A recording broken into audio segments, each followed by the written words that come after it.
Greetings and welcome back to my channel. I was frankly sort of shocked by the response I got to my announcement saying I was going to start reviewing jazz CDs on my channel.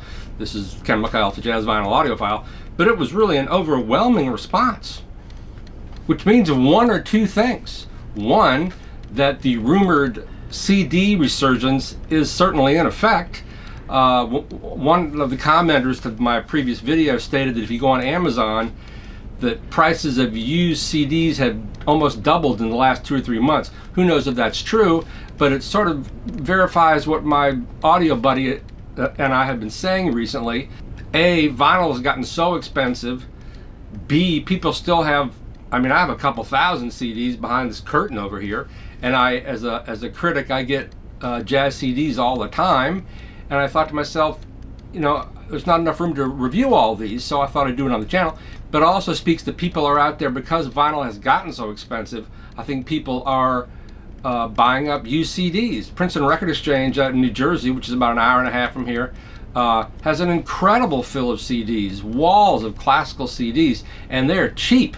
So, you know, it's kind of in reverse now. Back in the day, vinyl was dirt cheap and CDs were expensive. I think it's more, I like to think it's more that people want to know what new jazz is available. I honestly don't know if the CDs I'm going to review are streaming. I know a couple of them already are on vinyl. I'm going to mention the new Marc Cary record to you, which is just a brilliant record, and I looked on his Bandcamp page and that is on vinyl. I feel incumbent to review these CDs that I get all the time and have no home for, because, you know, I used to sort of think a lot of contemporary jazz kind of stinks, but going through all these and listening to them closely, there's some really great music out there. And saying that, all these CDs that I'm going to review are CDs and artists and music that I like. You may not like what I like. Now, I would think once I review these, hopefully you can go onto a streaming page and hear them somewhere. I bet they are streaming, because these artists need all the exposure they can get. Some of these people I've never heard of before. And each CD, I'm going to put in front of my review about 20 or 30 seconds of the music I took from the CD in little 6 or 7 second snippets. In my experience, if you sample, if that's the word you want to use, more than 7 seconds of any disc, be it vinyl or CD, that somehow hits the algorithm or the censors or the whoever they are on these websites, YouTube, that you know, activate copyright. So I keep it pretty tight, but you will get some kind of an idea, to the best of my ability, to show you sort of what's on this CD. And I do want to address both the music on the CDs and sound quality. So let's get to it.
My first CD up for review today is tenor saxophonist Kevin's son, and his record called Three Birds. Now this record really knocked me out.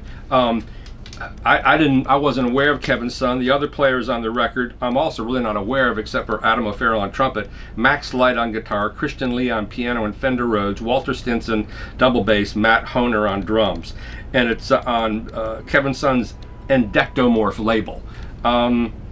And what he's doing, it's called Three Birds because he's using well-known Charlie Parker compositions as the basis for his new compositions, such as Onomatopoeia matches up two minor key touchstones, Dizzy Gillespie's Bebop and Parker's Segment. Dovetail is an abstract dance through Parker's two studio take improvisations on Yardbird Suite. Now, as I listen through these, I can definitely hear you can hear the melodies pop out. Like he doesn't cover Salt Peanuts, that's really obvious. But he also does Do Ye's Choir reimagines Dewey Square through the lens of the mysterious introduction from the studio master take. And some of this record has what I think of as those math jazz things, but then it goes way beyond that. There's swinging on this record. There's a lot of group interplay, a lot of wonderful improvisations. The sound quality is exceptional on this CD. That really knocked me out.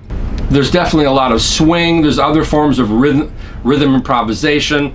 As I said, he covers Salt Peanuts, a really great version. This band plays beautifully, and I think Kevin Sun is based in New York, but I've never heard of these other guys. And this being on a small label, I don't even know who sent this to me. But if you like contemporary tenor playing with a little bit of an adventurous edge based on Charlie Parker, which, Charlie Parker doesn't get much respect anymore. It kind of amazes me. I've ranted before about the fact that the labels can make anybody a star they want to, depending on who they want to reissue. Now, granted, Record Store Day, they just reissued a big Charlie Parker box set. I believe there was also a 10-inch LP set of Charlie Parker's done in the past. And these are Verve recordings that are the best known. But Charlie Parker also recorded for Dial, Savoy, ESP. Because Charlie Parker, and that comes across on this CD, to me is the sound of eternal light. Just, when you put Charlie Parker on, it's like morning music. His solos are so perfect, and they're so full of energy and grace and beauty. He's just, I know a while ago, who was that guy? Henry Rollins made some comment about bebop being the foundation and better than anything else. And what I think he meant to say, because bebop is, sort of starts with Dizzy Gillespie and Charlie Parker, the beauty of that music is undeniable. But no one has ever equaled, to me, the beauty of the alto sax sound as Charlie Parker. He sounds as contemporary now as he did then, and that is well expressed on this CD by Kevin Sun, Three Bird.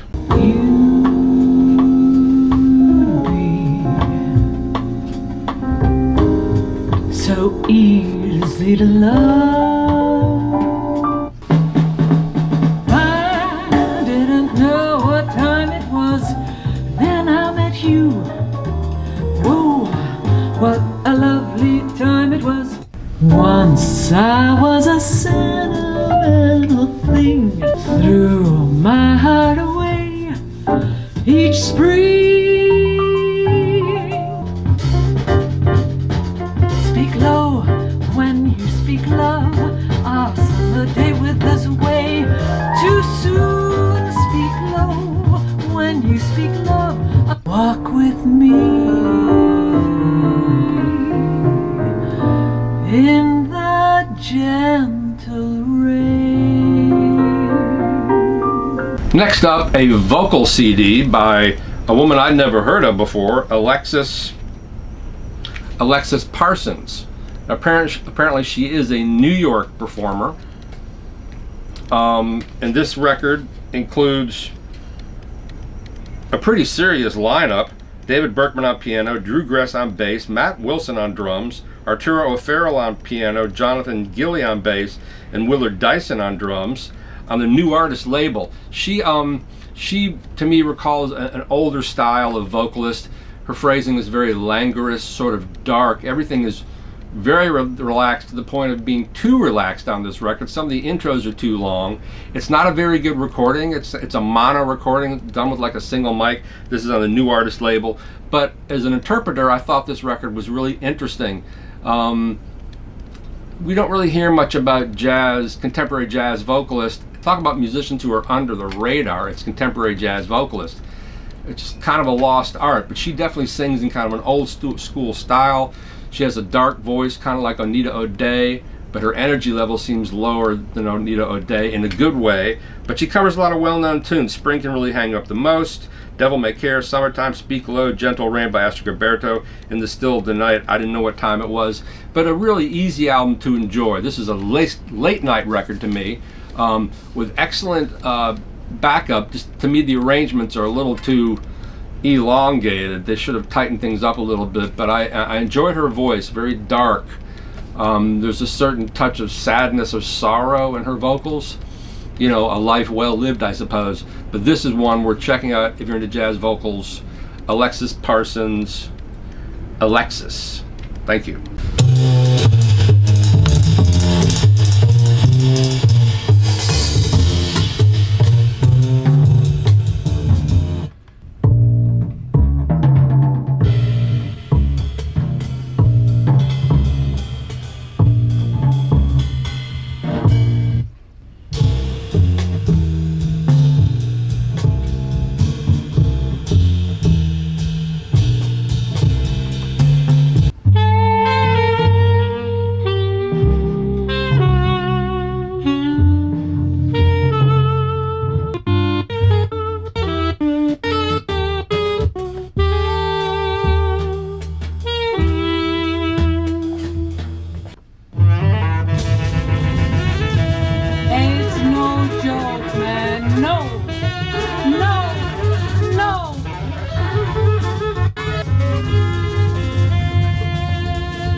Next up, William Parker and his wife, Patricia Nicholson, on No Joke, an ESP record that came out this past year.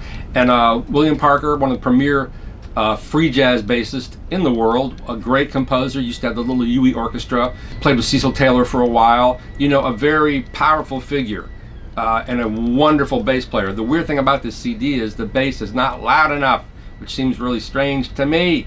The vocal is too loud up front in the mix, and the horns are sort of in the back. But giving all of that, it is a good sounding record. The mix is a little weird. It includes Patricia Nicholson on spoken word, James Brandon Lewis on tenor sax, Devin Braha Waldman on alto sax, Melanie Dwyer on viola, Gerald Cleaver and Francisco Mella drums. So this is a heavy New York lineup. Gerald Cleaver, one of my favorite drummers, period, and Francisco Mella, another great organic, earthy drummer. And this is free jazz, but sort of offset with kind of humorous. Patricia Nicholson is a dancer and a spoken word artist. I didn't know until I read this she was William Parker's wife, but she kind of gives things a little more of a humorous edge, and this is a very playful record. Great solos all the way around. Everyone's playing with a lot of warmth, a lot of playfulness, a lot of interplay. I would venture as far to say, if you're trying to get into free jazz, this is a good record to do that with, because it's really inviting and it's really fun.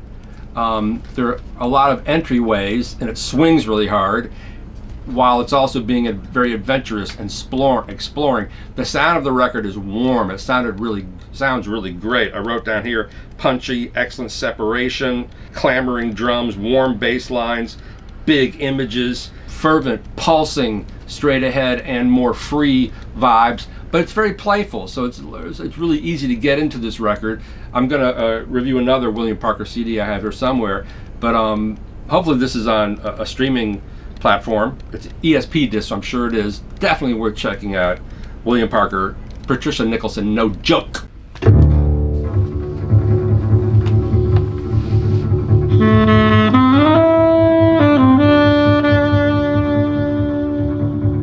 Some folks, they always crying their mean old blues. Not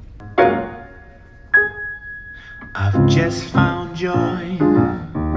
I'm as happy as a baby boy.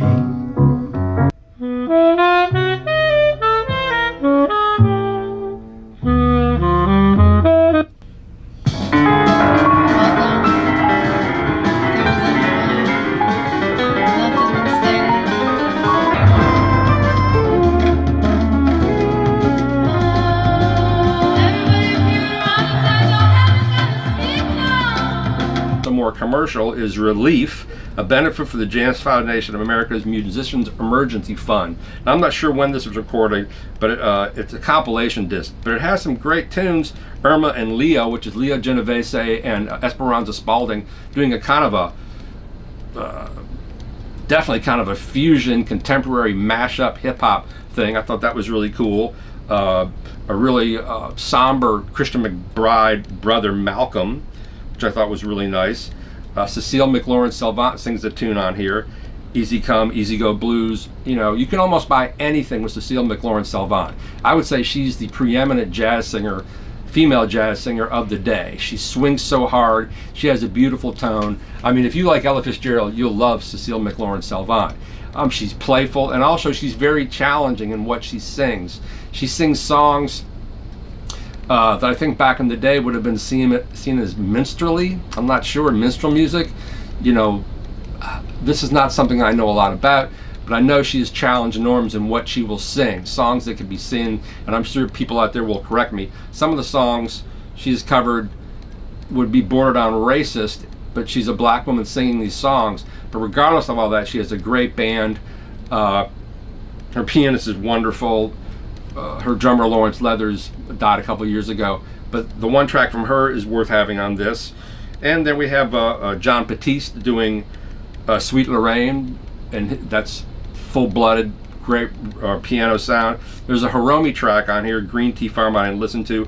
A Joshua Redmond tune, Facts, which is nice to have an inclusion of. Charles Lloyd and Kindred Spirits, who I'm not a great fan of, is also on here. And a version of Gingerbread Boy with Herbie Hancock, Wallace Roney, Jimmy Heath, Buster Williams, and Tootie Heath. So it's a cool CD. It's a compilation, but it's still a nice recording. It comes with this fold-out map, I guess, where all the tunes come from, and liner notes. Liner notes by Hank Steamer of Rolling Stone, February 2021. So this is many labels in conjunction together. So I was just surprised at how good this was.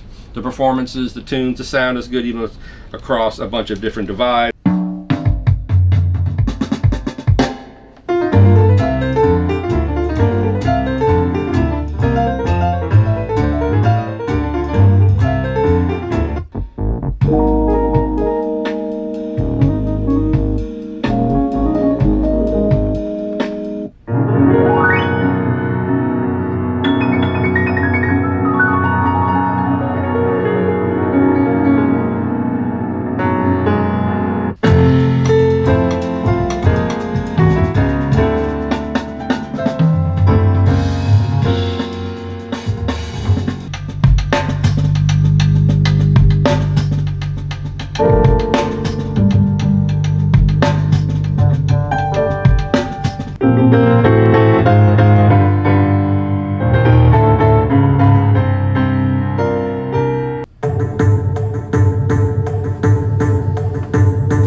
I lost my notes for this one. Marc Cary, Life Lessons. Marc Cary is a force of nature. He should be more popular than he is. He's a wonderful pianist. This is my favorite CD of these 5 or 6 I'm reviewing. It's with his trio of Diego Joaquin Ramirez on drums and Dan Chemlinsky on bass. You know, Marc Cary, he was one of the first guys to kind of reprise the electric piano, I guess like 10 years ago, and kind of bring it back into the fold. To me, he's the kind of guy who can sit down and play anything, and it's just beautiful and life-affirming and full of life. They go through a lot of different variations of styles and sounds on this record, but I love this record. I don't know how anybody could dislike this record. If more people who didn't know what jazz is heard this record, they dig it, because there's very contemporary rhythms in here. There's some unusual production things happening, and the sound is great on this.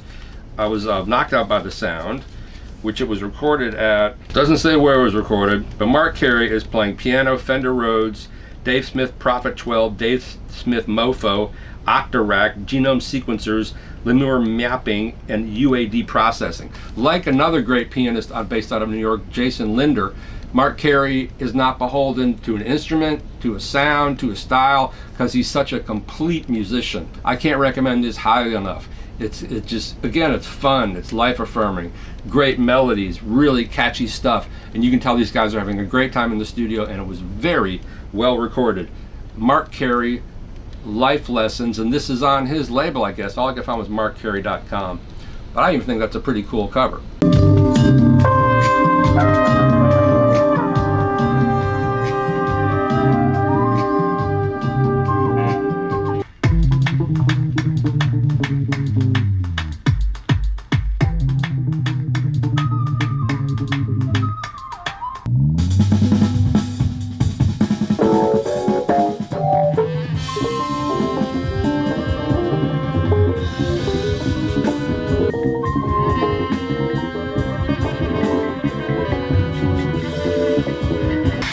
Angels over Oakanda.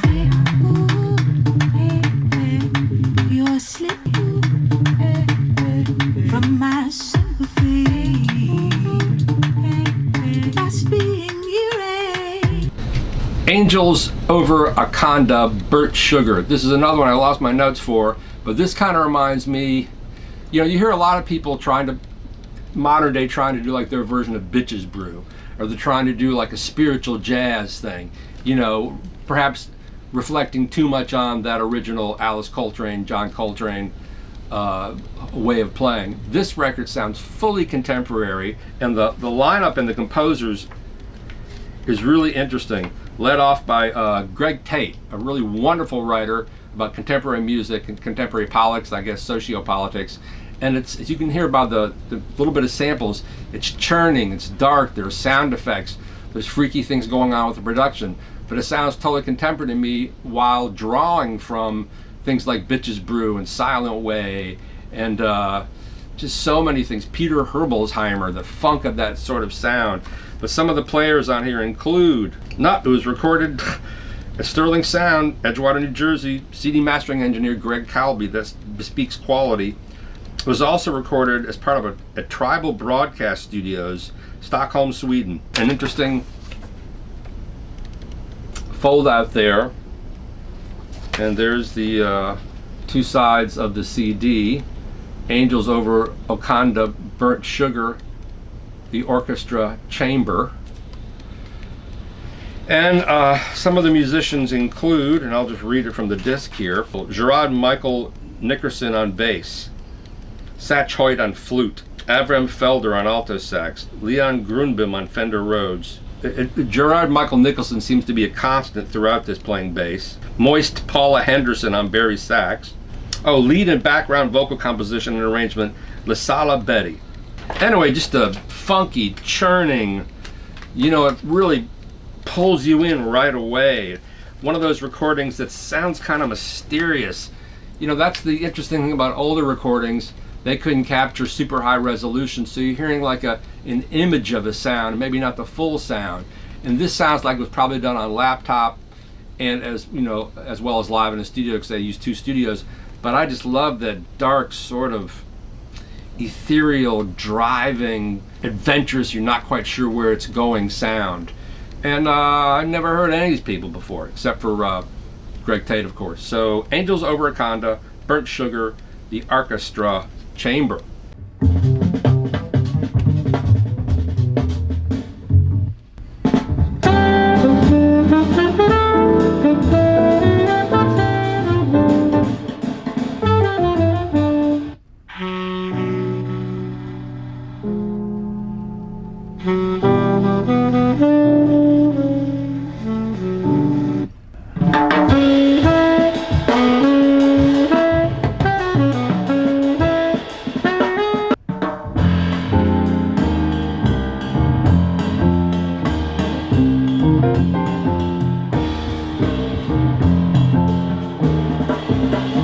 Finally, Tobias Meinhart, the painter on Sunnyside Records. I had not heard of him at all, but it's a great lineup on here. Ingrid Jensen on trumpet, Charles Altura again, who was one of the, I believe, on one of the other CDs, maybe the Charles Perker on guitar, Eden Layden on keyboards, Matt Penman on bass, and the great Obed Calvaire on drums. The drumming on this thing is off the chain. And this is modern, contemporary New York jazz. Occasionally it hits the math jazz mark, but more often than not, it's very organic sounding. It swings, it's funky. These are great compositions. The production on this is excellent. Sounded really great coming through these Canton 7K reference speakers I'm reviewing. And just a great, you know, and I never heard of this guy, Tobias Meinhart. Perhaps he's German, but nice compositions. Everyone gets plenty of space to solo. Obed Calvaire sounds fantastic on it. This is contemporary jazz at its best. It's not beholden to the past, even though there are some swing elements on here. It's not, and it's not beholden to like hip hop or anything like that. This is, to me, state-of-the-art contemporary 2021 jazz, saxophone jazz, great melodies, beautiful solos. Tobias Meinhart, the painter. I hope this meets your expectations of things I'm going to move forward reviewing. I have a lot of stuff to review, and I'll try to do sound clips on each one. And thanks so much for tuning in, and tuning out, and floating upstream. Bye.